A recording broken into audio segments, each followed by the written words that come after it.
Je suis Martin, 35 ans, et j'ai bâti un empire technologique d'une valeur de 40 millions de dollars dont personne dans ma famille n'a connaissance. Toute ma vie, mes parents ont traité ma sœur Amy comme leur enfant chéri, tandis que je n'étais qu'une pensée après coup. Ils l'ont comblée d'attention, d'éloges et de soutien financier, tandis que j'ai appris à réussir par moi-même. Pendant des années, j'ai gardé ma fortune secrète jusqu'au dernier Thanksgiving, où Amy a découvert par accident la vérité sur ma richesse. Ce qui a suivi a été le dîner de famille le plus explosif de l'histoire, révélant 30 ans de ressentiments enfouis avant que je ne vous raconte comment le coup de sang de ma sœur s'est déroulé. Dites-moi d'où vous regardez et appuyez sur ce bouton d'abonnement si vous vous êtes déjà senti invisible dans votre propre famille. Croyez-moi, ce qui s'est passé ensuite a tout changé. En grandissant dans une maison de banlieue de classe moyenne à Boston, le schéma s'est établi tôt. Dès mes premiers souvenirs, il y a toujours eu un favori clair dans notre foyer, et ce n'était pas moi. Ma sœur Amy, 2 ans plus jeune, a d'une manière ou d'une autre capturé toute la chaleur et l'attention que nos parents avaient à offrir. Pendant que j'apprenais à exister en arrière-plan, je me souviens quand j'ai eu 10 ans, je me suis réveillée excitée comme n'importe quel enfant. Je suis descendue, m'attendant au moins à une petite célébration, peut-être des crêpes ou un cadeau emballé qui m'attendait à ma place à la table du petit déjeuner. Au lieu de cela, j'ai trouvé mes parents se préparant frénétiquement pour le récital de danse d'Amy. Ma mère, Diane, a jeté un bref regard en entrant dans la cuisine. « Oh, Martin, il y a des céréales dans le garde-manger. Nous devons emmener Amy à sa répétition. Nous ferons quelque chose pour ton anniversaire le week-end prochain, a-t-elle dit, ajustant le costume d'Amy. Le week-end prochain n'est jamais venu. Ils ont complètement oublié. 3 mois plus tard, quand Amy a eu 8 ans, notre maison s'est transformée en carnaval, avec un château gonflable dans le jardin, un gâteau personnalisé, et 20 de ses amis qui couraient partout dans notre maison. J'ai aidé à installer les décorations et servi le punch à ses amis. Martin est un si bon grand frère, a dit fièrement ma mère aux autres parents. La seule reconnaissance que j'ai reçue ce jour-là. C'était la première fois que je réalisais que j'existais dans ma famille principalement comme une extension d'Amy. Mon père, James, travaillait comme comptable dans un cabinet local, austère et méticuleux pour tout sauf le comportement d'Amy. Ma mère, Diane, travaillait à temps partiel comme secrétaire d'école, constamment inquiète de ce que les autres pensaient de notre famille. Entre eux, ils ont créé un foyer où les émotions d'Amy dictaient l'atmosphère familiale. Amy est sensible, expliquait-il quand elle faisait des crises de colère et obtenait ce qu'elle voulait. Elle a besoin de soutien supplémentaire. Pendant ce temps, j'étais toujours le responsable, le mature, le autonome. Ce n'étaient pas des compliments, mais des attentes qui les dispensaient de s'inquiéter pour moi. À 12 ans, je m'étais auto-formée à la programmation informatique de base à partir de livres de bibliothèque. Notre famille avait un ordinateur de bureau et je n'étais autorisée à l'utiliser que lorsqu'Amy ne jouait pas à des jeux. Pendant ces précieuses heures, généralement tard le soir, j'absorbais tout ce que je pouvais sur le codage. Quand j'ai eu 14 ans, les voisins ont commencé à me demander de réparer leurs ordinateurs. Je me souviens de Madame Johnson, à 3 maisons de là, qui m'a payé $20 pour supprimer un virus de son ordinateur portable. J'ai tenu ces billets croquants dans ma main, le premier argent que j'avais gagné, et j'ai senti quelque chose changer en moi. Je n'ai pas parlé à mes parents de ces revenus. C'était à moi, la première chose qui m'appartenait vraiment. À 16 ans, j'avais un flux constant de clients dans le quartier. J'ai ouvert un compte bancaire avec l'aide de mon grand-père, Thomas, le seul adulte qui semblait voir quelque chose de spécial en moi. « Tu as un don, Martin », m'a-t-il dit un après-midi alors qu'il me conduisait chez un client. « Et plus important encore, tu as du cran. Cette combinaison t'emmènera loin. » Papy Thomas avait bâti sa propre entreprise de construction à partir de rien. Il a reconnu l'étincelle entrepreneuriale en moi que mes parents avaient négligée. Quand il est décédé pendant ma dernière année de lycée, il m'a laissé $5000 avec une note qui disait « Pour ta première entreprise, fais-en un succès ». Mes parents étaient déconcertés par ce legs. Pourquoi ne l'a-t-il pas partagé entre ses 2 petits-fils ? Ma mère s'est interrogée à voix haute, sincèrement confuse. Je ne me suis pas battue pour attirer l'attention. Je ne me suis pas plaint du traitement inégal. Au lieu de cela, j'ai pris une décision qui allait façonner ma vie. J'allais exceller si silencieusement qu'il ne s'en rendrait compte que trop tard pour en revendiquer le mérite. Le succès serait ma vengeance silencieuse. Pendant qu'Amy couvrait ses murs de rubans de participation et que chaque petite réussite était célébrée par un dîner à l'extérieur, je rangeais mes prix académiques dans une boîte sous mon lit. Quand j'ai fait partie du tableau d'honneur chaque semestre du lycée, mon père n'a commenté que « c'est attendu ». Quand Amy a passé les maths avec un C- après avoir presque échoué, ils l'ont emmené prendre une glace pour célébrer sa persévérance.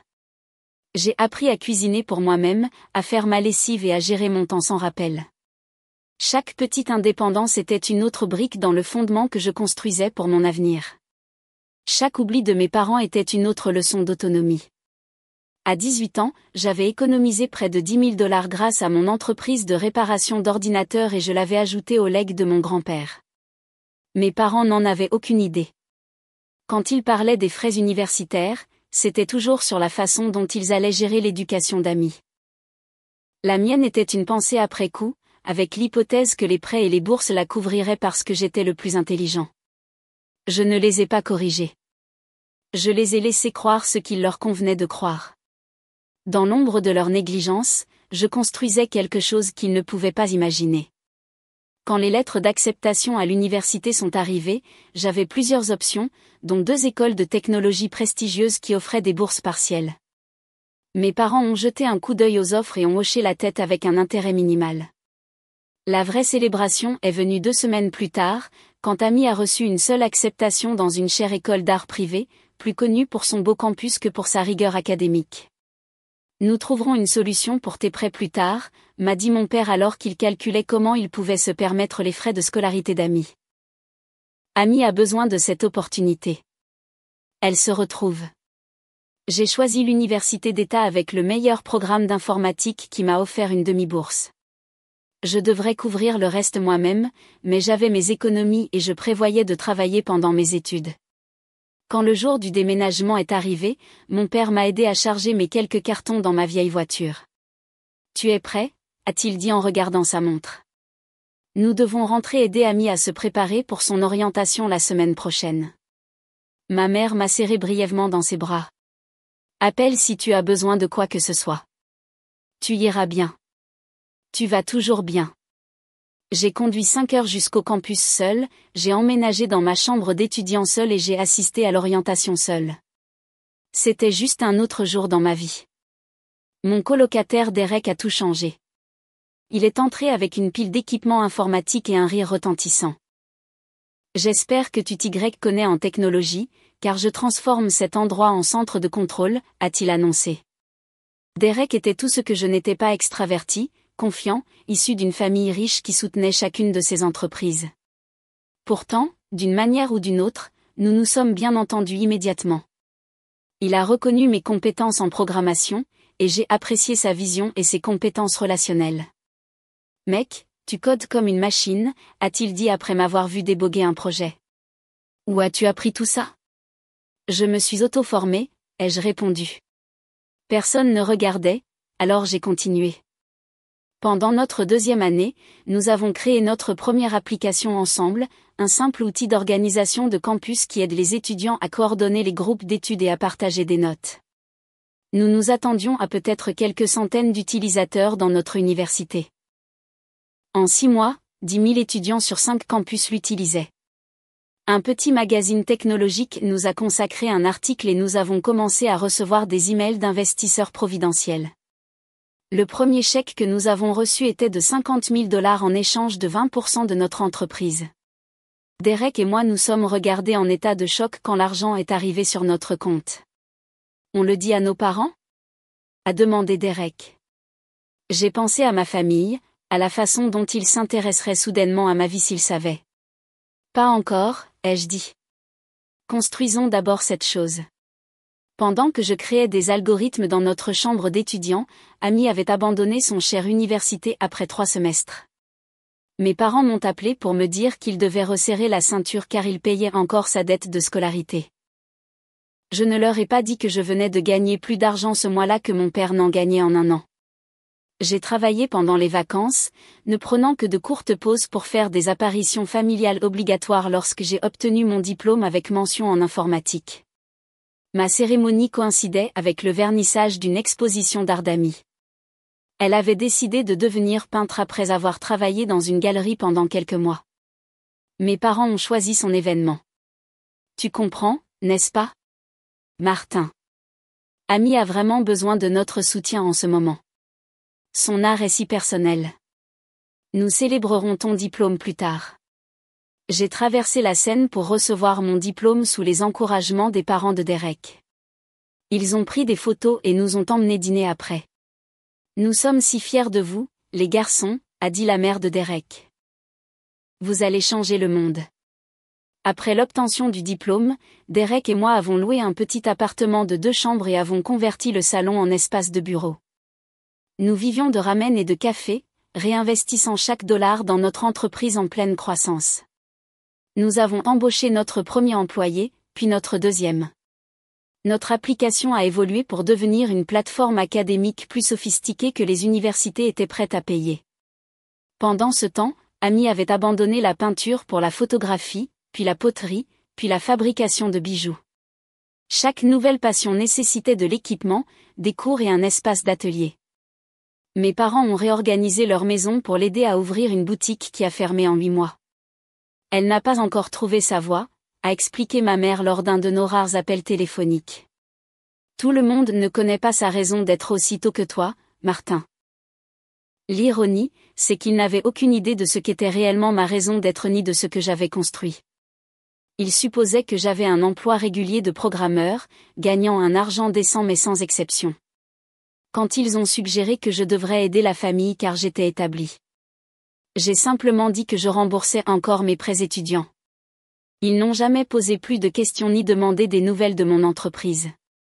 À 27 ans, Derek et moi avions transformé notre projet universitaire en une entreprise technologique légitime. Notre logiciel de sécurité des données était adopté par des universités et des petites entreprises à travers le pays. Nous avons emménagé dans de vrais bureaux et embauché une équipe de 15 personnes. Ma participation personnelle dans l'entreprise valait plus de 2 millions de dollars sur papier, bien que j'ai continué à vivre modestement et à réinvestir les bénéfices.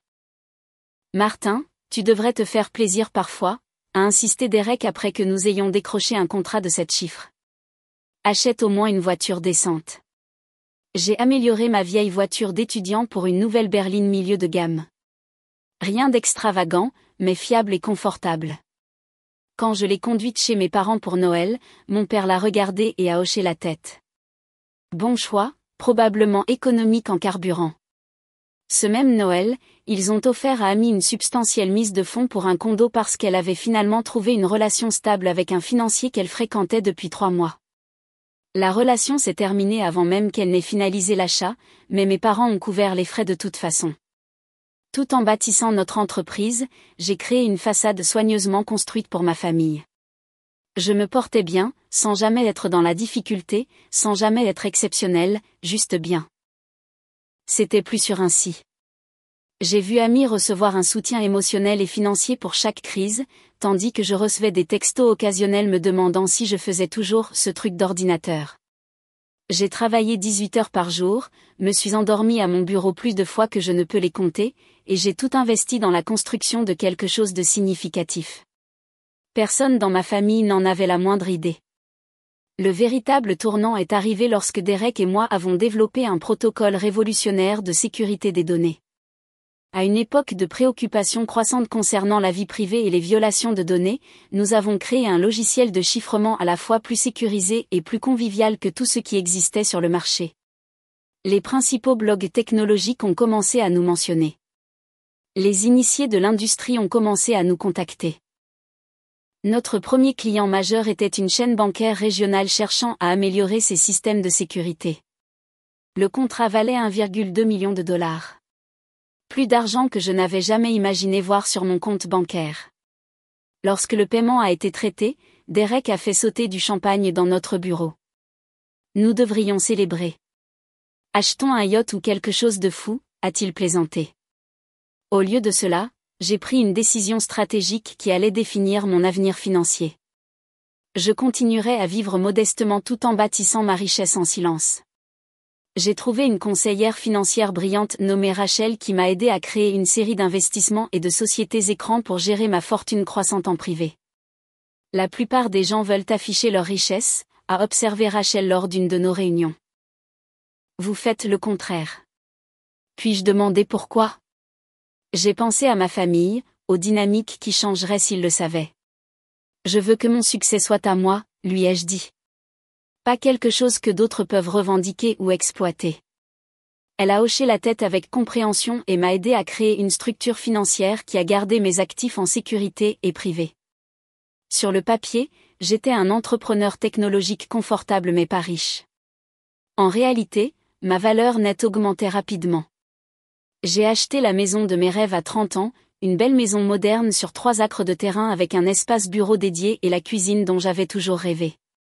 J'ai payé en espèces par l'une de mes sociétés, puis je l'ai louée à ma propre entreprise à un tarif nominal qui aurait semblé raisonnable avec mes revenus visibles. Lorsque ma mère m'a demandé comment se passait ma vie lors d'un de nos appels peu fréquents, j'ai simplement dit, j'ai trouvé un endroit sympa avec un loyer abordable. L'industrie technologique se porte bien. Elle a rapidement changé de sujet pour parler du dernier drame d'Ami, une entreprise de design d'intérieur ratée que mes parents avaient financée, entraînant une dette substantielle. Nous devrons peut-être l'aider à nouveau, a soupiré ma mère. Elle a vraiment du mal en ce moment. C'est dur, ai-je répondu neutrement en m'asseyant dans ma maison de 3 millions de dollars payés. Alors que notre entreprise grandissait, les offres d'acquisition également. Les géants de la technologie ont commencé à se manifester, voulant acheter notre protocole de sécurité et l'intégrer dans leur système. Nous avons décliné les premières offres, continuant à développer notre clientèle et à améliorer notre produit. J'ai dîné occasionnellement avec la famille de Derek qui me traitait comme un fils. Ils ont célébré nos succès et nous ont soutenus à travers les défis. Le père de Derek, un homme d'affaires prospère lui-même, est devenu un mentor pour nous deux. Sa mère nous donnait régulièrement des nouvelles, envoyait des colis à notre bureau et insistait pour que nous prenions des vacances de temps en temps. Vous travaillez trop, les garçons, disait-elle. Le succès ne signifie rien si vous n'êtes pas assez en bonne santé pour en profiter. Pendant ce temps, ma relation avec ma propre famille continuait de se détériorer en appels préformels occasionnels.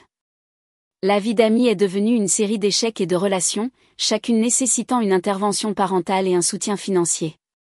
Elle est retournée vivre à la maison 2 fois dans la trentaine, la traitant chaque fois comme un revers temporaire plutôt que comme une tendance. Quand j'ai atteint la barre des 10 millions de dollars à 30 ans, j'ai célébré seul sur le balcon de ma maison, regardant les étoiles et pensant à mon grand-père. Je me demandais s'il serait fier de ce que j'avais construit. J'imaginais qu'il s'asseyait à côté de moi en portant des toasts et en disant « Tu as fait en sorte que ça compte, gamin ».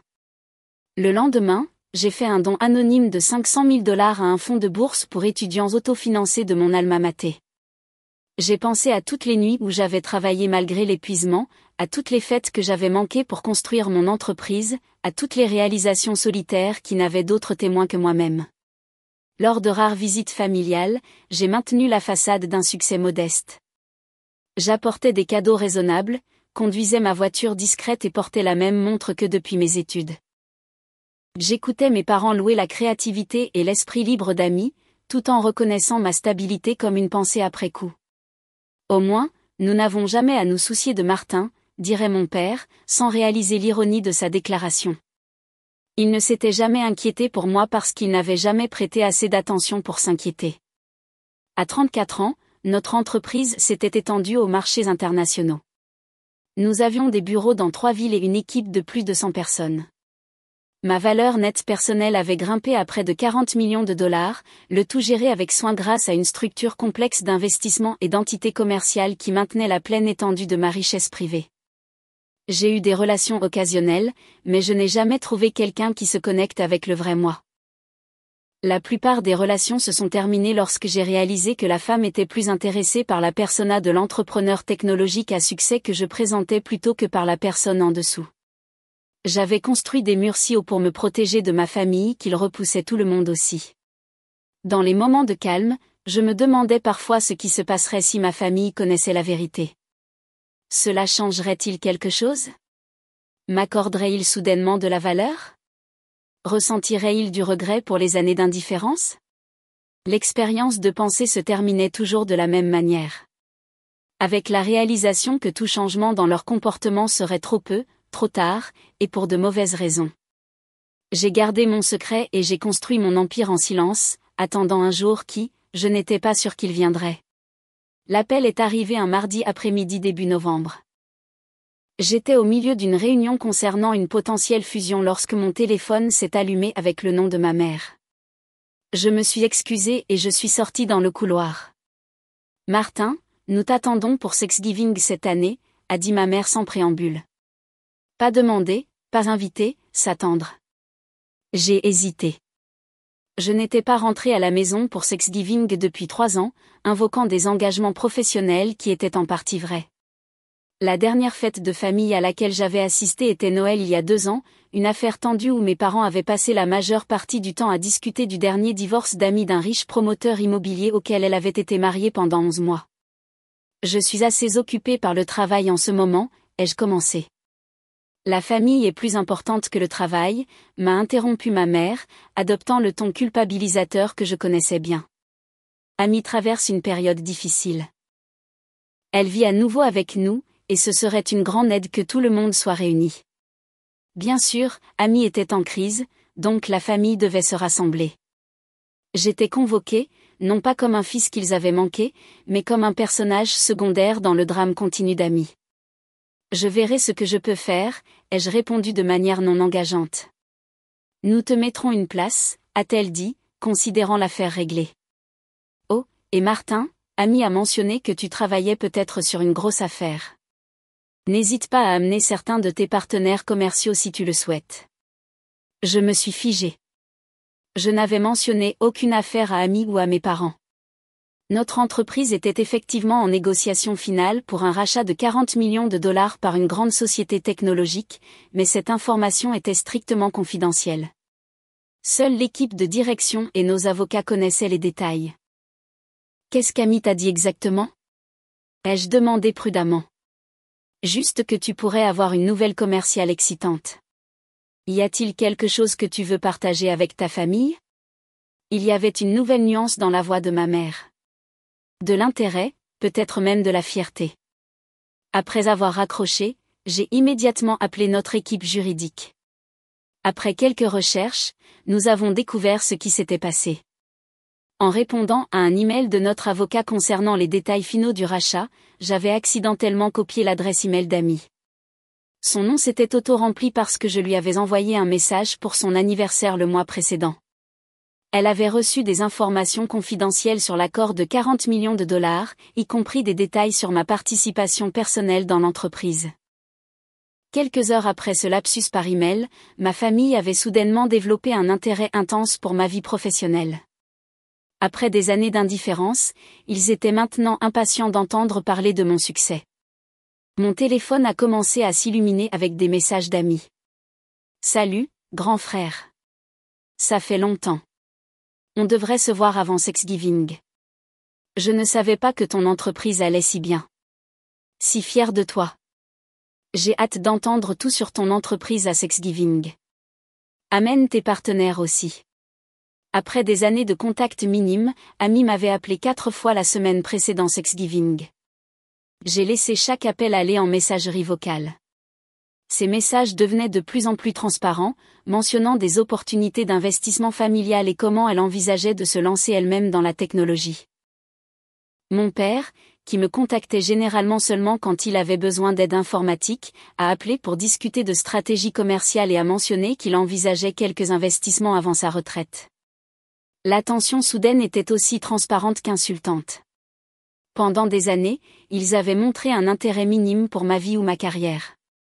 Maintenant qu'ils avaient entrevu mon succès financier, j'étais soudainement l'enfant d'or qu'ils avaient toujours cru en moi. J'ai décidé d'assister à Thanksgiving, mais seul. Pas de partenaires commerciaux, pas de petits amis, pas de témoins de ce qui allait se passer. J'ai passé les jours précédant la fête à me préparer mentalement, à répéter des réponses aux questions et aux demandes que j'anticipais. Derek a remarqué ma distraction lors de nos réunions. Ça va, mec? Tu sembles ailleurs aujourd'hui. Des trucs de famille, ai-je expliqué brièvement. Je rentre chez moi pour Thanksgiving. Derek en savait assez sur ma situation familiale pour comprendre. Tu veux que je vienne en renfort? J'ai secoué la tête. C'est quelque chose que je dois gérer moi-même. La veille de Thanksgiving, j'ai fait mon sac pour une nuit et quelques dossiers de travail comme excuse d'évasion potentielle. J'ai emballé une bouteille de vin d'un prix raisonnable comme cadeau à l'hôte. Assez cher pour être bien, mais pas révélant de mon véritable statut financier. Le trajet jusqu'à la maison de mes parents a duré 3 heures. À chaque kilomètre, je sentais que je régressais, le PDG confiant, cédant la place aux filles négligées. De vieilles émotions remontaient à la surface, le désir d'approbation. Je pensais avoir dépassé la douleur. Je pensais avoir digéré la colère. Je pensais avoir pardonné. Je suis entré dans leur allée à 16 heures. La maison semblait identique de l'extérieur, mais j'ai remarqué un nouvel aménagement paysager et une allée récemment pavée. Le drain financier d'Amy a dû s'arrêter temporairement assez longtemps pour quelques améliorations domiciliaires. Prenant une profonde inspiration, j'ai pris mon sac et le vin et je suis sorti de ma voiture. Je n'étais plus le fils invisible de la classe moyenne qu'il pensait connaître. J'étais un homme d'affaires prospère d'une valeur de 40 millions de dollars, mais il ne connaissait pas vraiment cette personne non plus. Alors que j'approchais de la porte d'entrée, je me demandais quelle version de moi quitterait cette maison après le dîner de Thanksgiving. J'ai sonné à la porte au lieu d'utiliser ma clé. Un petit mais délibéré choix de me positionner comme un visiteur plutôt que comme un membre du foyer. Ma mère a ouvert la porte avec un sourire inhabituellement éclatant.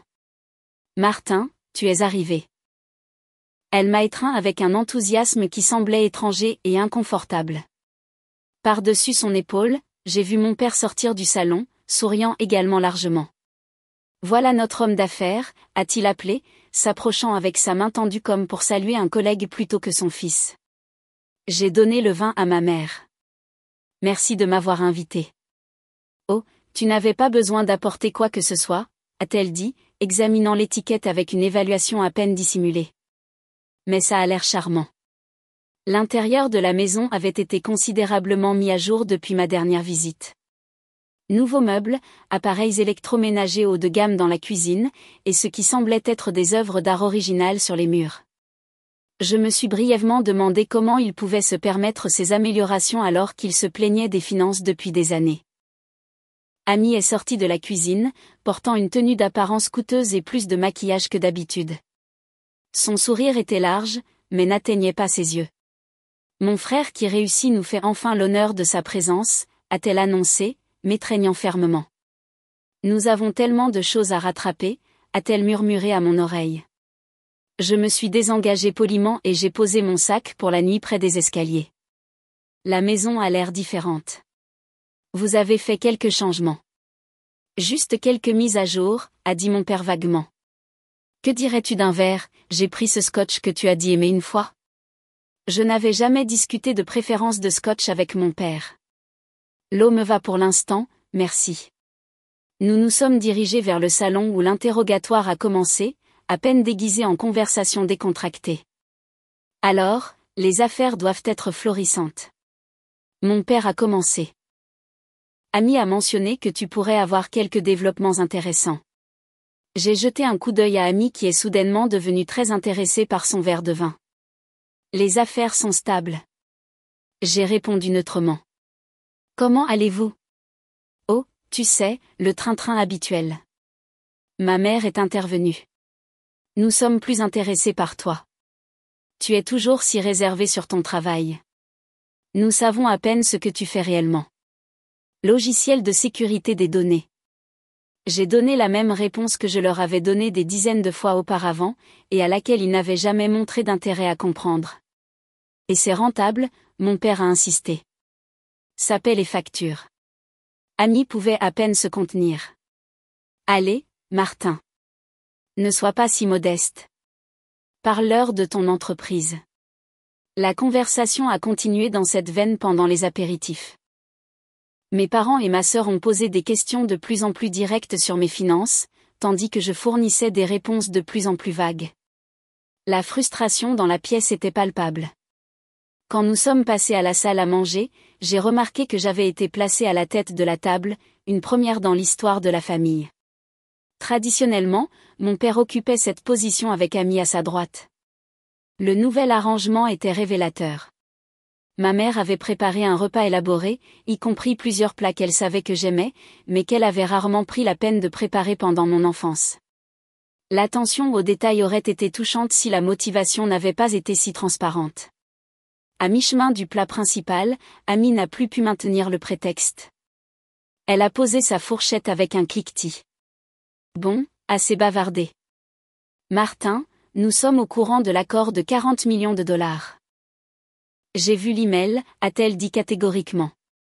Pourquoi es-tu si secret avec ta propre famille? La table est devenue silencieuse.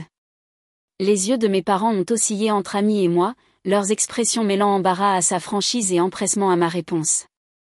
J'ai pris une gorgée d'eau, profitant du moment pour me composer. Ces informations étaient confidentielles, Amy. Tu n'étais pas censé les voir. Eh bien, je les ai vues.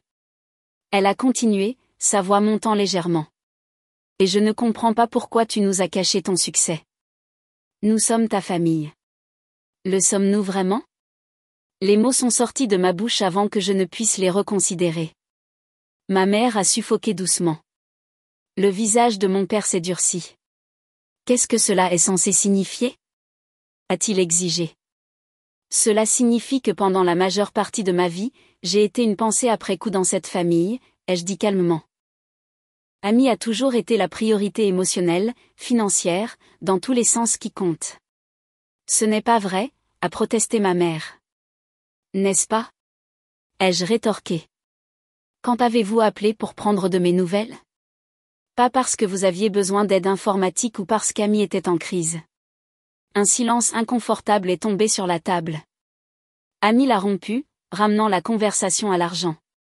Écoute, quels que soient les problèmes que tu penses avoir avec cette famille, le fait est que tu es assis sur une fortune pendant que le reste d'entre nous a lutté, a-t-elle dit. Ne penses-tu pas que tu nous dois quelque chose? Te devoir? J'ai répété, sincèrement stupéfait par son audace. Oui, nous devoir. Amy a insisté, s'échauffant sur son thème. Maman et papa m'ont soutenu dans des moments difficiles parce que j'en avais besoin. Toi, évidemment, tu t'en es toujours sorti. Ne penses-tu pas que tu devrais aider ta famille maintenant que tu le peux? Mon père s'est raclé la gorge. Ce qu'Amy veut dire, c'est que nous avons toujours été là pour vous deux enfants. Nous vous avons tous deux donné les bases pour réussir. Maintenant que tu as bien réussi, ce serait bien si tu pensais à aider la famille. L'hypocrisie pure de cette déclaration a fait craquer quelque chose en moi. Des années de sentiments refoulés ont surgi. Quelle base m'avez-vous donnée exactement, ai-je demandé doucement. Tu as payé la chère université privée d'Amy en me disant de faire des prêts. Tu as oublié mes anniversaires en organisant des fêtes élaborées pour elle. Tu as manqué ma remise de diplôme universitaire pour assister à son exposition d'art.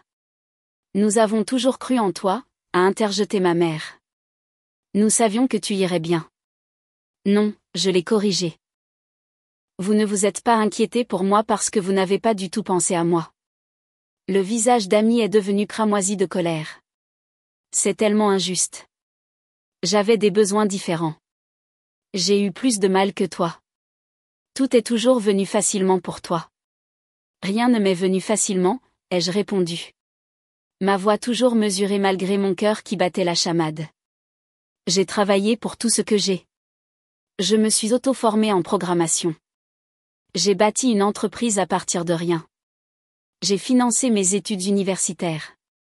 La différence, c'est que j'ai tout fait sans public, sans éloge, sans soutien.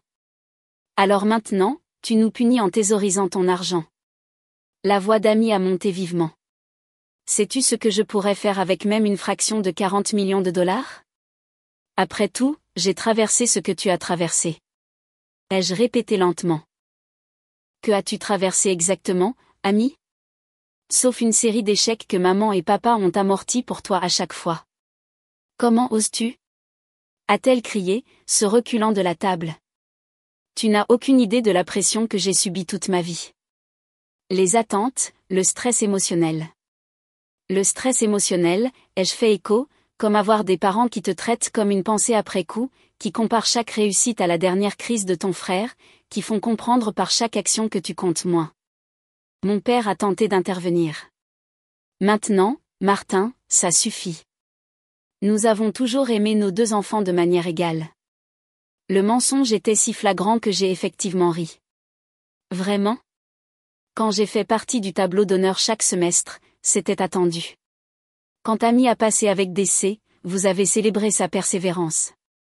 Quand j'ai lancé une entreprise, vous avez à peine posé des questions. Quand Ami a ouvert une boutique avec votre argent qui a échoué en moins d'1 an, vous l'avez appelé entrepreneur. C'est différent, a insisté ma mère. Oui, c'est différent, ai-je convenu. Et cette différence a défini toute mon enfance.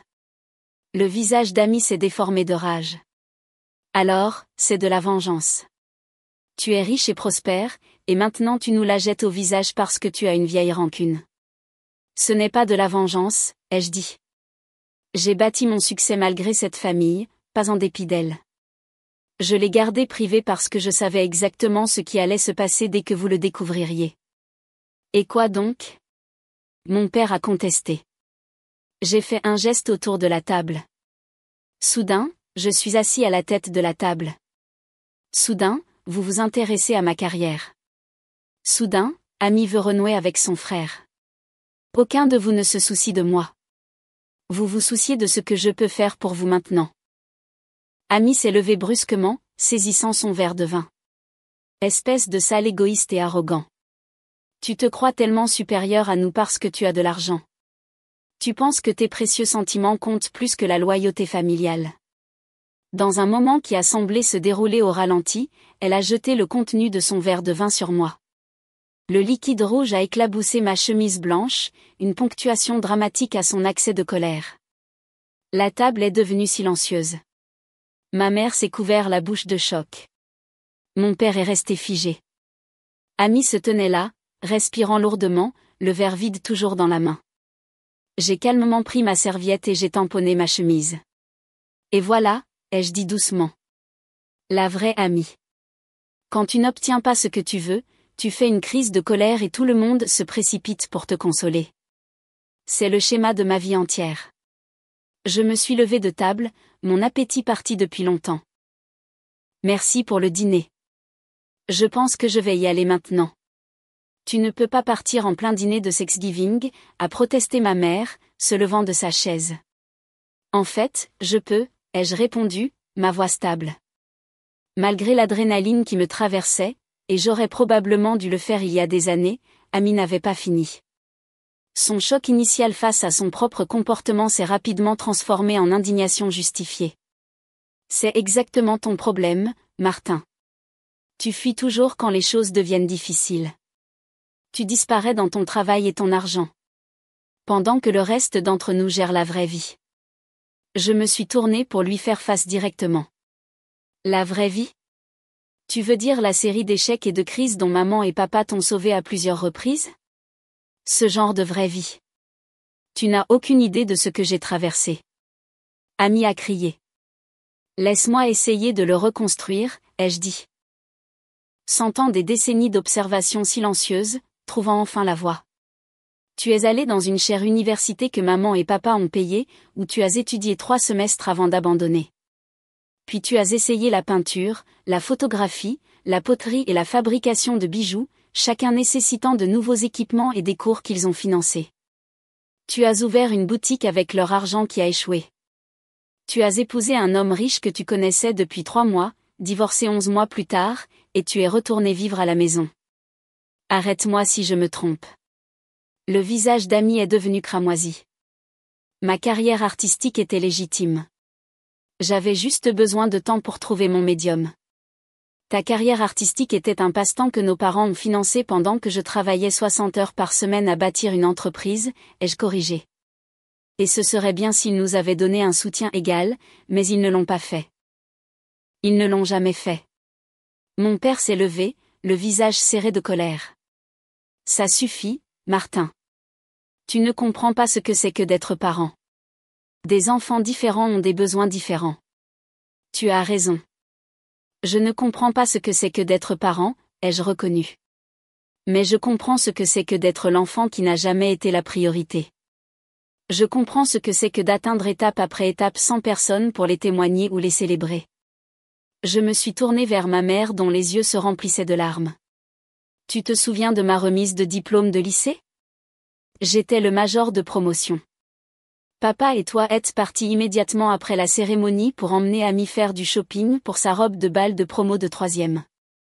Ce n'est pas comme ça que ça s'est passé, a protesté ma mère. Le 18 mai 2008. J'ai précisé. Vous avez dit félicitations dans le parking, puis vous avez expliqué. Vous deviez vous dépêcher parce que le centre commercial fermait à 21h. La date précise et les détails ont réduit au silence son objection. Nous savions tous que c'était vrai. Et ma remise de diplôme universitaire, ai-je continué. Tu n'as même pas assisté parce qu'Ami avait une exposition d'art le même week-end. Nous nous en sommes excusés, a interjeté mon père. Non, vous ne l'avez pas fait, je l'ai corrigé. Vous avez dit, et je cite, Ami a vraiment besoin de notre soutien en ce moment. Nous célébrerons ton diplôme plus tard. Le plus tard n'est jamais venu. Mon catalogue de négligence a continué, spécifique et indéniable. Premier rendez-vous, premier appartement, première grande réussite professionnelle. Tout s'éclipsait par le drame qu'Ami vivait à ce moment-là. Pendant que je parlais, je pouvais voir les expressions de mes parents passer de la colère défensive à une reconnaissance inconfortable. Ami a tenté de reprendre le contrôle du récit. Alors, tu as tenu le compte toutes ces années en accumulant du ressentiment tout en prétendant que tout allait bien. C'est tellement malsain, Martin. Ce qui est malsain, c'est cette dynamique familiale, ai-je répondu. Et oui, j'ai gardé mes sentiments et mon succès secret parce que j'ai appris tôt que ni l'un ni l'autre n'avait d'importance ici. Si tu as eu autant de succès, pourquoi n'as-tu jamais offert d'aider ta sœur quand elle avait des difficultés? A demandé ma mère, tentant de rejeter la faute. Parce que ces difficultés étaient artificielles, ai-je dit sans embâge. Ami n'a jamais eu à affronter les conséquences de ses choix parce que vous avez toujours amorti ses chutes. Ce n'est pas lutter, c'est être gâté. Ami s'est jeté vers moi, le visage déformé par la rage. Tu penses tout savoir. Tu n'as aucune idée de ce que c'est d'être sensible, d'être créatif, de ressentir les choses profondément. Mon père a attrapé son bras avant qu'elle ne puisse m'atteindre. Ami, arrête. Ça n'aide pas. Bien sûr, tu le défends maintenant, a-t-elle hurlé, se retournant contre notre père. Maintenant qu'il est riche et prospère, tu as toujours pris son parti. L'absurdité de cette déclaration flottait dans l'air. Tout le monde dans la pièce savait que c'était catégoriquement faux. J'ai besoin d'air, ai-je dit en me dirigeant vers la porte d'entrée. Mon père m'a suivi dans le couloir, sa voix baissée. Martin, attends. Nous devrions en parler rationnellement. Des désaccords familiaux arrivent, mais nous pouvons surmonter ça. Je me suis arrêtée et je lui ai fait face. Ce n'est pas un désaccord. C'est 35 ans de schéma que vous n'êtes prêt à examiner que maintenant parce que vous pensez qu'il y a un avantage financier pour vous. Il a eu un sursaut face à la franchise mais s'est vite remis. Ce n'est pas juste. Nous sommes tes parents. Nous avons toujours voulu ce qu'il y a de mieux pour toi. L'avez-vous fait? Ai-je demandé simplement. Ses yeux ont détourné des miens.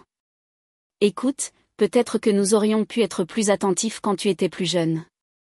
Nous ne sommes pas des parents parfaits, mais maintenant que nous comprenons comment tu te sens, peut-être que nous pouvons recommencer. La famille se soutient, Martin. Si tu vas bien financièrement, aider ta sœur et tes parents vieillissant semble être la bonne chose à faire. Même maintenant, c'était Ami et leurs besoins. Même dans ce moment de prétendue réconciliation, il ne pouvait s'empêcher de ramener la conversation à l'argent. J'étais financièrement indépendant à 17 ans, lui ai-je dit doucement. Je me suis financé l'université, j'ai bâti une entreprise à partir de rien, et j'ai créé mon propre succès sans l'aide de personne dans cette famille. Je ne te dois rien, ni à Ami. Alors c'est tout. Tu vas abandonner ta famille à cause de vieilles rancunes, a-t-il exigé, son ton conciliant s'évaporant. Je vais quitter ce dîner de Thanksgiving parce qu'il est clair que rien n'a changé, j'ai précisé. Tu me vois toujours comme une ressource, pas comme un fils. Alors que j'atteignais la porte, il a fait une dernière tentative. Martin, sois raisonnable. Nous parlons de famille ici. Quel que soit le montant qui te mettrait à l'aise, même un prêt pour aider Ami à se remettre sur pied et peut-être aider ta mère et moi à la retraite. Nous pourrions rédiger des documents si cela te faisait te sentir mieux. J'ai failli rire devant la transparence. Au revoir, papa. Dis à maman merci pour le dîner. Je me suis dirigée vers ma voiture d'un pas ferme, ignorant les cris d'Ami depuis le seuil et les supplications de ma mère pour que je rentre. En m'éloignant, j'ai ressenti quelque chose d'inattendu. Pas de la satisfaction ou de la vindicte, mais un profond sentiment de soulagement. La façade s'était enfin fissurée, révélant la vérité autour de laquelle nous avions tous dansé pendant des décennies. Je me suis installé dans un hôtel à 30 miles de là et je me suis assis sur le bord du lit, fixant le mur. Mon téléphone a vibré à plusieurs reprises avec des messages et des appels de ma famille, chaque message plus désespéré que le précédent. Je l'ai éteint et je me suis assis dans le silence, sentant le poids des années s'enlever de mes épaules. Pour la première fois de ma vie, j'avais dit ma vérité à ma famille. Qu'ils puissent l'entendre ou non était hors de mon contrôle. Mais je savais que je ne retournerais jamais à être le fils invisible, la pensée après coup fiable, la ressource inexploitée.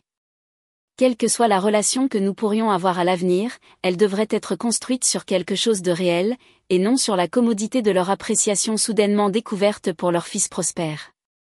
Les jours suivants Thanksgiving ont été, comme on pouvait s'y attendre, chaotiques. Mon téléphone s'est rempli de messages vocaux et de textes allant d'accusations furieuses à des excuses larmoyantes. Ami oscillait entre m'appeler égoïste et m'envoyer des liens vers des projets d'entreprise qu'elle voulait que je finance. Mes parents alternaient entre culpabilisation, réprimandes sévères sur l'obligation familiale, et finalement des tentatives maladroites de réconciliation. Je n'ai répondu à rien immédiatement. Au lieu de cela, j'ai pris quelque chose que je me permettais rarement, du temps pour réfléchir. Derek a remarqué ma distraction à mon retour au travail. Après une réunion particulièrement décousue, il m'a suivi jusqu'à mon bureau et a fermé la porte. Bon, qu'est-ce qui s'est passé ? Tu sembles être ailleurs depuis Thanksgiving. Je lui ai tout raconté, l'email accidentel, le dîner, la confrontation, tout. Il a écouté sans interrompre, hochant la tête occasionnellement. Tu sais ce qui est drôle, a-t-il dit quand j'ai eu fini. J'ai toujours été envieux de toi parce que tu étais si peu affecté par le drame familial. Maintenant, je réalise que tu le portais juste tout à l'intérieur. Je pensais que j'en avais fini avec ça, ai-je admis. J'ai bâti toute cette vie, cette entreprise, ce succès. Je m'étais convaincu que leur approbation n'avait plus d'importance. Leur approbation n'a pas d'importance, a dit Derek fermement. Mais ta vérité, si. Tu devais le dire à voix haute, pas pour eux, mais pour toi. Il avait raison. Dire ma réalité après des décennies de silence avait changé quelque chose de fondamental en moi. L'enfant blessé en moi avait enfin été reconnu.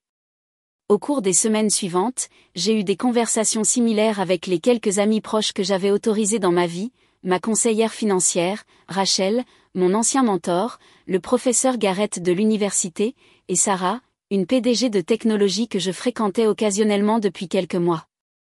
Chacun a offert une perspective qui m'a aidé à voir la situation plus clairement. Les schémas familiaux ne changent pas du jour au lendemain, a souligné Sarah lors d'un dîner un soir. Ils ont eu 35 ans pour te percevoir d'une certaine manière. Une seule confrontation ne changera pas cela, même si elle est cathartique. Alors, que faire maintenant ? Ai-je demandé. Maintenant, tu décides quel type de relation tu veux avoir avec eux à l'avenir, s'il y en a une, a-t-elle répondu. Et tu établis des limites qui protègent ta paix. Un mois après Thanksgiving, j'ai pris ma première décision importante. J'ai contacté mon avocat et j'ai créé un fonds de bourse d'1 million de dollars pour les étudiants autofinancés. De jeunes gens qui, comme moi, finançaient leurs études universitaires sans soutien familial. La demande exigerait un essai sur le dépassement des défis familiaux, et les récipiendaires recevraient un mentorat ainsi qu'une aide financière. Je l'ai nommé le Thomas Weber Scholarship en l'honneur de mon grand-père, le seul membre de la famille qui avait vu mon potentiel et l'avait encouragé sans agenda. Lorsque le fonds a été annoncé dans le bulletin de l'université, j'ai reçu un message de mon père. « Est-ce une sorte de déclaration que tu fais ?» Je n'ai pas répondu. En janvier, je me suis senti prêt à établir des limites. J'ai envoyé à chaque membre de la famille un email expliquant que j'avais besoin d'espace pour traiter notre relation, que je ne répondrais à aucune demande financière, et que les contacts futurs devraient respecter ces limites. Les réponses ont été révélatrices. Mon père a répondu avec un simple « compris ». Ma mère a envoyé un long message émotionnel sur le pardon familial. Ami n'a pas répondu du tout. Tout au long de cet hiver et du printemps, je me suis concentrée sur ma croissance personnelle d'une manière que j'avais toujours reportée. J'ai commencé une thérapie avec le Dr Michael Brennan, spécialisé dans les dynamiques familiales. J'ai pris de vraies vacances pour la première fois de ma vie adulte. J'ai développé des amitiés qui n'étaient pas liées au travail. J'ai eu des relations avec plus d'ouverture, me permettant d'être vulnérable d'une manière que je ne l'avais pas fait auparavant. La transaction commerciale qui avait déclenché par inadvertance la confrontation de Sexgiving a été finalisée en mars. Notre entreprise a été acquise pour 42 millions de dollars. Légèrement plus que l'offre initiale. Derek et moi avons conservé le contrôle créatif et les postes de direction au sein de la plus grande entreprise. Ma participation personnelle s'est traduite par près de 18 millions de dollars après impôts, s'ajoutant à ma richesse existante. J'ai célébré correctement cette fois, organisant un dîner pour tous ceux qui avaient participé à la construction de notre succès. De notre premier employé au plus récent stagiaire, je me suis assuré qu'ils recevaient tous des primes qui reconnaissaient leur contribution. Il semblait juste de partager le succès avec les gens qui en avaient vraiment fait partie. À l'été, ma mère a commencé à envoyer des messages hésitants qui ne mentionnaient pas d'argent. Des articles qui, selon elle, pourraient m'intéresser, des questions sur ma santé, de brèves mises à jour sur son jardin. J'ai répondu poliment mais brièvement, en maintenant la limite tout en laissant la porte légèrement ouverte. Mon père est resté distant, sa fierté apparemment blessée par mon refus de devenir la banque familiale. Amy a tenté de me contacter uniquement quand elle avait besoin de quelque chose, ce que j'ai systématiquement refusé de fournir. Fin juillet, j'ai reçu un appel inattendu de Rachel, ma conseillère financière. Ta sœur m'a contacté directement. Elle m'a informé. Elle a trouvé mes informations en ligne et a appelé pour poser des questions sur tes actifs et ta stratégie d'investissement. Elle a prétendu être ta partenaire commerciale. Je la remercie Rachel pour l'information et j'ai demandé à mon avocat d'envoyer une lettre de mise en demeure à Amy. Ce fut le dernier contact direct que j'ai eu avec elle cette année-là. À l'approche de l'automne, apportant une nouvelle saison des fêtes, j'ai pris une décision qui semblait à la fois difficile et nécessaire. Au lieu de cela, j'ai accepté une invitation de la famille de Derek pour rejoindre leur célébration de Sexgiving, comme je l'avais fait à l'université quand ma propre famille avait choisi l'exposition d'art d'Amy plutôt que ma remise de diplôme. Les parents de Derek m'ont accueilli chaleureusement, sa mère m'étreignant fermement à la porte. « Nous sommes si contents que tu sois là, Martin. Nous t'avons toujours considéré comme un membre de la famille. » Le contraste avec l'acceptation conditionnelle de ma propre famille était frappant et guérisseur. Ici, personne ne se souciait de mon compte bancaire ou de ce que je pouvais fournir. Ils appréciaient simplement ma compagnie. En décembre, j'ai rencontré Sophia lors d'un gala de charité. Contrairement aux relations précédentes où j'avais été prudent quant à mon succès, j'ai été ouvert avec elle dès le début concernant ma richesse et mon histoire familiale. Elle a écouté avec un intérêt sincère et a partagé ses propres dynamiques familiales compliquées. Les familles sont compliquées, a-t-elle dit simplement. La question est de savoir si elles essaient de grandir ou si elles restent simplement bloquées dans leur schéma. Au printemps, notre relation s'était approfondie en quelque chose de significatif. Sophia m'appréciait pour qui j'étais, pas pour ce que j'avais. Elle me mettait au défi quand je me retirais derrière des murs émotionnels et célébrais mes réalisations sans envie. Pour la première fois, j'ai pu imaginer partager ma vie avec quelqu'un de complètement. 2 ans après la confrontation de Sexgiving, j'ai lancé un programme de mentorat pour jeunes entrepreneurs issus de milieux difficiles. Le programme fournissait non seulement des conseils commerciaux, mais aussi un soutien émotionnel pour naviguer le succès sans soutien familial. Travailler avec ces jeunes déterminés a guéri quelque chose en moi que la thérapie seule ne pouvait pas atteindre. Un soir, en examinant les candidatures pour le programme, j'ai reçu un message de ma mère. Ton père a eu une légère crise cardiaque aujourd'hui. Il est stable maintenant. Je pensais que tu devrais le savoir. J'ai appelé l'hôpital immédiatement et j'ai parlé à son médecin, puis j'ai envoyé des fleurs et une brève note lui souhaitant un prompt rétablissement. Je n'ai pas offert d'aide financière pour les frais médicaux. C'était une limite que je devais maintenir. 3 jours plus tard, je lui ai rendu une brève visite à l'hôpital. Notre conversation était maladroite, mais civile. Il n'a pas parlé d'argent, et moi non plus. C'était un petit pas vers un type de relation différent. Pas proche, peut-être jamais proche, mais au moins honnête. En construisant une vie définie par mes choix plutôt que par les attentes de ma famille, j'ai réalisé que la plus grande richesse que j'avais accumulée n'était pas financière du tout. C'était la liberté de déterminer ma propre valeur, de créer des limites qui protégeaient ma paix, et de m'entourer de personnes qui m'appréciaient pour des raisons au-delà de ce que je pouvais fournir. Les 40 millions de dollars qui avaient déclenché le chaos de Thanksgiving m'avaient finalement donné quelque chose d'inestimable. Le catalyseur pour briser des schémas qui auraient autrement continué indéfiniment. La crise de colère d'amis avec le jet de vin avait été la ponctuation dramatique d'une vie de ressentiments inexprimés et de dynamiques non reconnues. Aujourd'hui, je maintiens un contact minimal avec ma famille biologique. Ma mère et moi échangeons des messages occasionnels. Mon père et moi parlons brièvement lors des anniversaires et des fêtes. Amis et moi n'avons aucune relation. La distance n'est pas punitive, mais protectrice, une reconnaissance que certains liens familiaux sont trop endommagés pour être entièrement réparés. Au lieu de cela, j'ai construit une famille choisie d'amis, de collègues, de mentorés et maintenant de Sophia, qui me voit clairement et m'apprécie authentiquement. Le legs de 5 000 $ de mon grand-père avait été le capital de départ de mon empire commercial. Mais sa croyance en moi avait été le véritable héritage. La plus grande richesse que j'ai acquise ne se trouvait pas sur mon compte bancaire, mais dans la compréhension finalement que ma valeur ne dépendait pas de leur approbation.